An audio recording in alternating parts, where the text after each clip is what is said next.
Welcome digital learning system department of collegiate education. ಇದು ಕಲಿಕಾವಾದ ವಿಷಯಗಳು. History paper.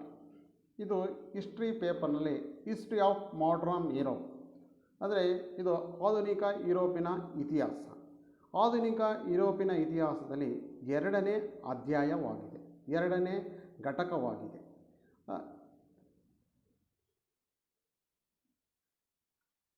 The upheavals of the 18th and 19th century ಅಂದರೆ 18 ಮತ್ತು 19ನೇ ಶತಮಾನದ ನಡೆದಂತಹ ಯುರೋಪಿನಲ್ಲಿ ಬದಲಾವಣೆಗಳು ಅಥವಾ ಸ್ಥಿತ್ಯಂತರರು ಎಂದು ನಾವು ಕರೆಯಲಾಗಿದೆ.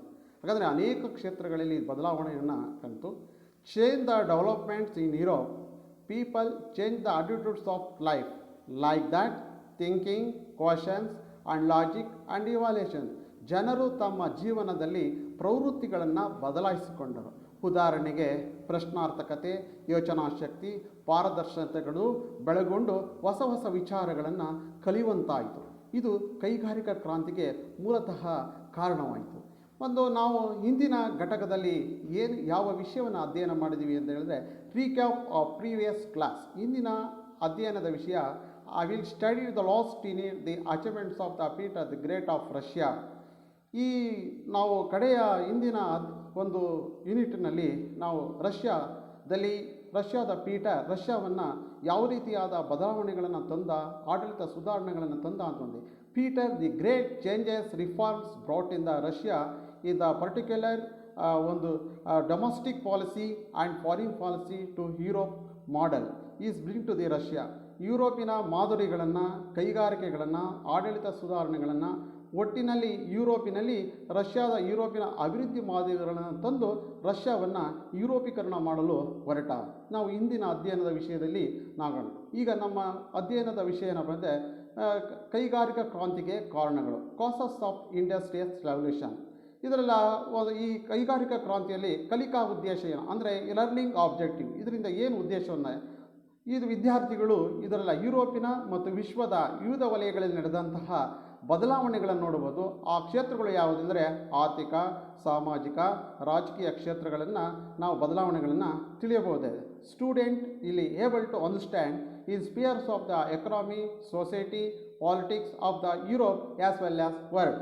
ಜಗತ್ತಿನಲ್ಲಿ ಎಲ್ಲ ಬದಲಾವಣೆಗಳನ್ನು ಈ ಕೈಗಾರಿಕಾ ಕ್ರಾಂತಿಯಿಂದ ನಾವು ಕಾಣ್ಬೋದು ಅಂತ ಹೇಳ್ತೀವಿ.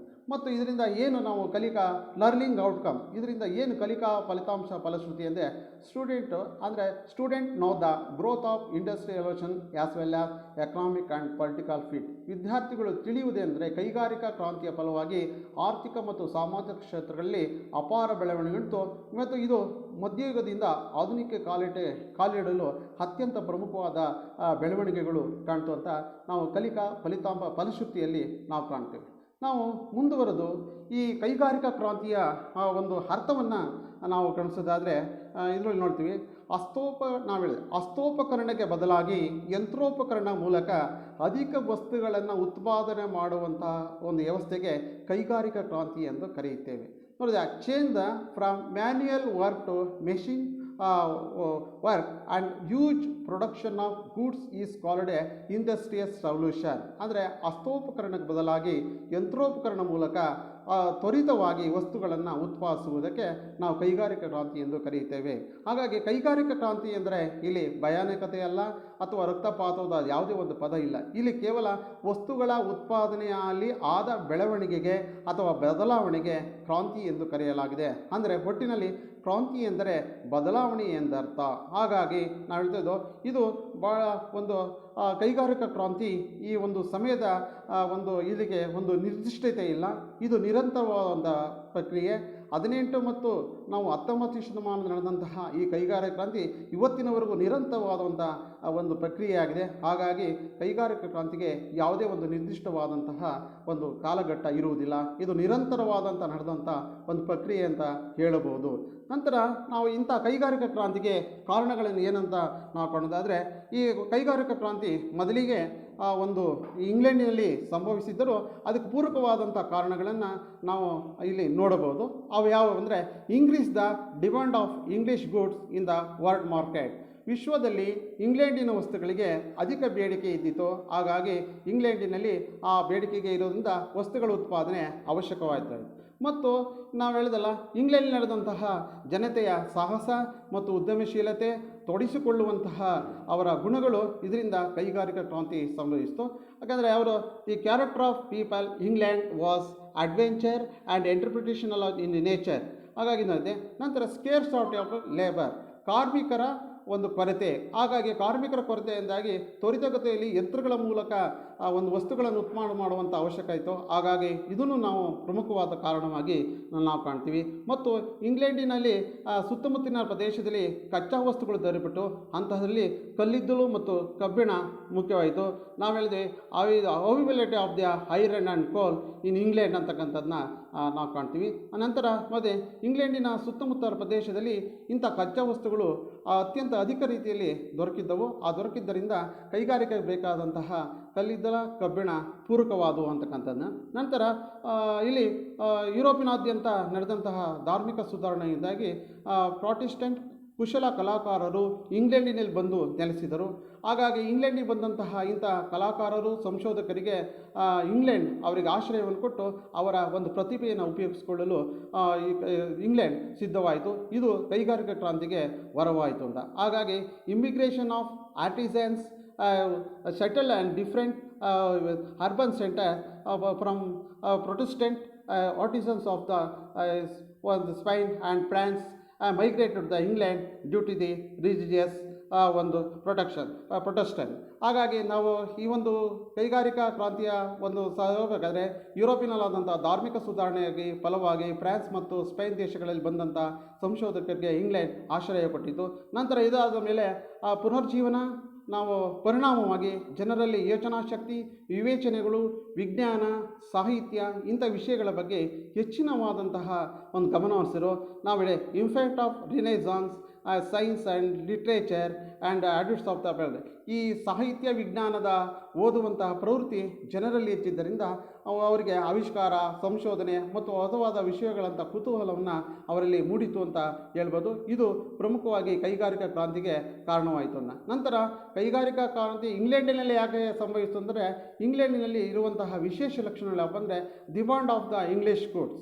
ಅಂದರೆ ಇಂಗ್ಲೆಂಡಿನ ವಸ್ತುಗಳಿಗೆ ವಿಶ್ವದಲ್ಲಿ ಅಧಿಕವಾದಂತಹ ಒಂದು ಬೇಡಿಕೆ ಇತ್ತು ಮತ್ತು ಇವರು ಸುಲಭ ದರದಲ್ಲಿ ಅತ್ಯಂತ ಕಡಿಮೆ ಮಟ್ಟದಲ್ಲಿ ಗುಣಮಟ್ಟದ ವಸ್ತುಗಳನ್ನು ಕೊಡ್ತಿದ್ದರಿಂದ ಇಂಗ್ಲೆಂಡ್ಗೆ ವಸ್ತುಗಳಿಗೆ ಅಧಿಕವಾದಂಥ ಬೇಡಿಕೆ ಹೆಚ್ಚಾಯಿತು. ಹಾಗಾಗಿ ಮತ್ತು ಕಡಿಮೆ ಬೆಲೆಯಲ್ಲಿ ದೊರೆತಿದ್ದ ಜನರು ಇದಕ್ಕೆ ಹೆಚ್ಚಿನ ಒಂದು ಬೇಡಿಕೆಯನ್ನು ಕೊಟ್ಟು ಹಾಗಾಗಿ ಇಂಗ್ಲೆಂಡ್ಗೆ ತ್ವರಿತಗತಿಯಲ್ಲಿ ವಸ್ತುಗಳನ್ನು ತಯಾರಿಸುವಂಥ ಅವಶ್ಯಕತೆ ಉಂಟಾಯಿತು ಅಂತ. ಹಾಗಾಗಿ ಇಂಗ್ಲೆಂಡಿರುವಂತಹ ಒಂದು ಅರಿವಿರ್ತಕ್ಕಂಥ ಅವರ ಫ್ರೀಡಮ್ ಥಾಟ್ಸ್ ಆ್ಯಂಡ್ ಎಕ್ಸ್ಪ್ರೆಷನ್ ಮತ್ತು ಮುಕ್ತ ಚಿಂತನೆ ಮತ್ತು ಅಭಿಪ್ರಾಯಗಳಿಗೆ ಇಂಗ್ಲೆಂಡಿನಲ್ಲಿ ಹೆಚ್ಚಿನ ಅವಕಾಶ ಇತ್ತು. ಹಾಗಾಗಿ ಜನರು ತಮ್ಮ ಇರುವಂಥ ಪ್ರತಿಭೆಗಳನ್ನು ವ್ಯಕ್ತಗೊಳ್ಳಲು ಇದು ಮುಖ್ಯವಾಗಿ ಕಾಣ್ತಾ ಇತ್ತು. ಹಾಗಾಗಿ the freedom thoughts and expression ಇಂಗ್ಲೆಂಡಿನಲ್ಲಿ ಇದ್ದಿದ್ದರಿಂದ ಜನರು ತಮ್ಮ ಪ್ರತಿಭೆಯಲ್ಲಿ ಅಥವಾ ತಮ್ಮ ಅಂತರ್ಗತವಾದಂತಹ ಪ್ರತಿಭೆಗಳನ್ನು ಹೊರಸೂಸಲು ಇದು ಹೊರವಾಯಿತು ಅಂತಕ್ಕಂಥದ್ದನ್ನ ನಾವು ತಿಳ್ಕೊಳ್ತೀವಿ. ಮತ್ತು ಇಂಗ್ಲೆಂಡಿನಲ್ಲಿ ಈ ರೀತಿಯಾದಂತಹ ಇನ್ನೊಂದು ಸ್ವತಂತ್ರ ಇದ್ದರಿಂದ ಅವರು ದೈನಂದಿನ ಜೀವನದಲ್ಲಿ ಸರ್ಕಾರ ಹಸ್ತಕ್ಷೇಪವನ್ನು ಮಾಡ್ತಾ ಇಲ್ಲ.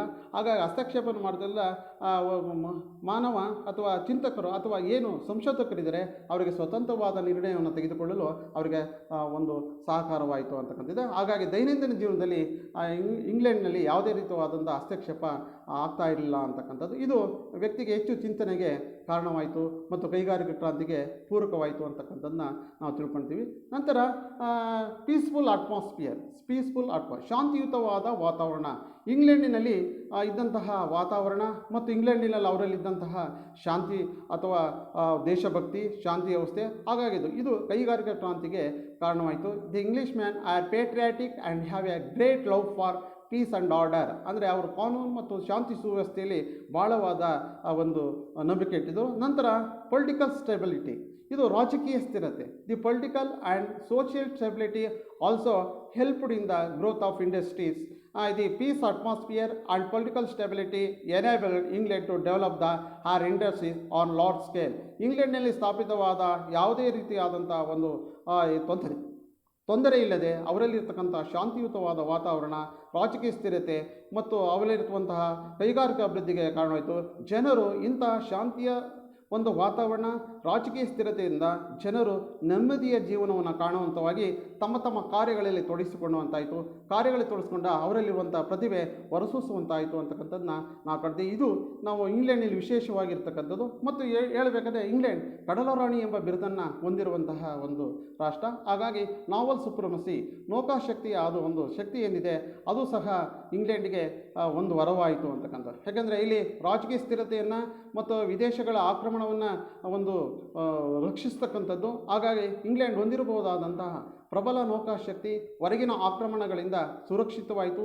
ಇದೇ ನೌಕಾಶಕ್ತಿಯಿಂದ ತಮ್ಮಲ್ಲಿ ಉತ್ಪಾದನೆಯಾದ ವಸ್ತುಗಳನ್ನು ಇತರ ದೇಶಗಳಿಗೆ ರವಾನಿಸಿ ಮಾರಾಟ ಮಾಡಿ ಅಧಿಕ ಲಾಭ ಗಳಿಸ್ತಾ ಇತ್ತು. ಅಂದರೆ ನೌಕಾಶಕ್ತಿಯಿಂದ ಒಂದು ಕಡೆ ದೇಶದ ರಕ್ಷಣೆ ಇತ್ತು, ಇನ್ನೊಂದು ಕಡೆ ಅದೇ ನೌಕಾಶಕ್ತಿಯಿಂದ ತಮ್ಮ ದೇಶದಲ್ಲಿ ತಯಾರಾದಂಥ ವಸ್ತುಗಳನ್ನು ಇನ್ನೊಂದು ದೇಶಕ್ಕೆ ಒಂದು ರವಾನಿಸಬಹುದಾಯಿತು. ಇದು ಕೈಗಾರಿಕಾ ಕ್ರಾಂತಿಗೆ ಸ್ಫೂರ್ತಿಯಾಯಿತು ಅಂತಕ್ಕಂಥದ್ದನ್ನ ನಾವು ಕಾಣ್ತೀವಿ. ಹಾಗಾಗಿ ಕೊಲೋನಿಯಲ್ ಎಂಪೈರ್ ಅಂದರೆ ವಸಾಹತುಶಾಹಿ ಸಾಮ್ರಾಜ್ಯ.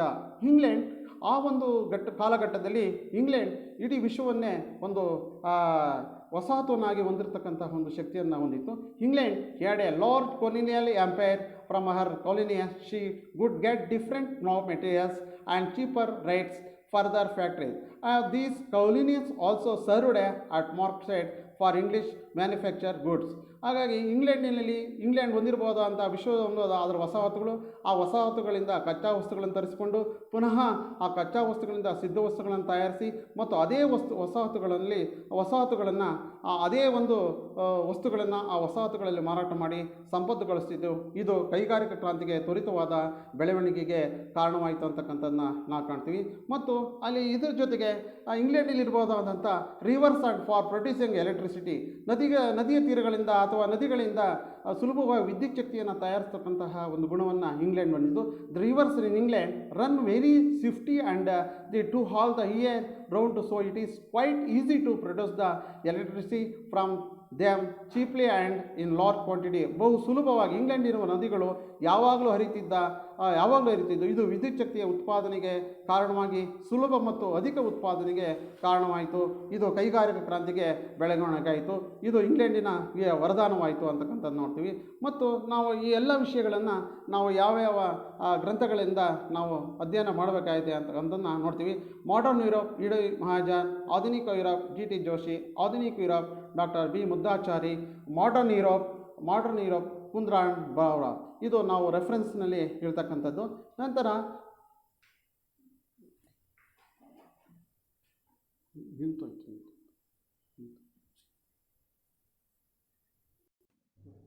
ಮಲ್ಟಿಪಲ್ ಚಾಯ್ಸ್ ಕ್ವೆಶ್ಚನ್, ಬಹು ಆಯ್ಕೆಯ ಪ್ರಶ್ನೆ. ಕೈಗಾರಿಕಾ ಕ್ರಾಂತಿಯಲ್ಲಿ ವಸ್ತುಗಳು ಯಾವ ಮಟ್ಟದಲ್ಲಿ ಉತ್ಪಾದನೆ ಆಗ್ತಾ ಇತ್ತು ಅಂತಕ್ಕಂಥದ್ದು. ಕಡಿಮೆ ಉತ್ಪಾದನೆ, ಸಾಮಾನ್ಯ ಉತ್ಪಾದನೆ, ಮಧ್ಯಮ ಉತ್ಪಾದನೆ, ಬೃಹತ್ ಉತ್ಪಾದನೆ. ಉತ್ತರ ಬೃಹತ್ ಉತ್ಪಾದನೆ. At what rate material were produced industrial revolution, less production, normal production, medium production, huge production. Answer huge production. ನಂತರ ಪ್ರಶ್ನೆ, industrial revolution began to which of the following the countries? Russia, Spain, England, Italy. Answer England. ಕೈಗಾರಿಕಾ ಕ್ರಾಂತಿಯು ಯಾವ ದೇಶದಲ್ಲಿ ಪ್ರಾರಂಭವಾಯಿತು? Russia, Spain, England, Italy. ಉತ್ತರ England ದೇಶದಲ್ಲಿ ಪ್ರಾರಂಭವಾಯಿತು. ಇಷ್ಟು ಕೈಗಾರಿಕಾ ಕ್ರಾಂತಿಗೆ ಕಾರಣಗಳ ಒಂದು ಮುಖ್ಯವಾದಂತಹ ಒಂದು ಉತ್ತರಗಳು.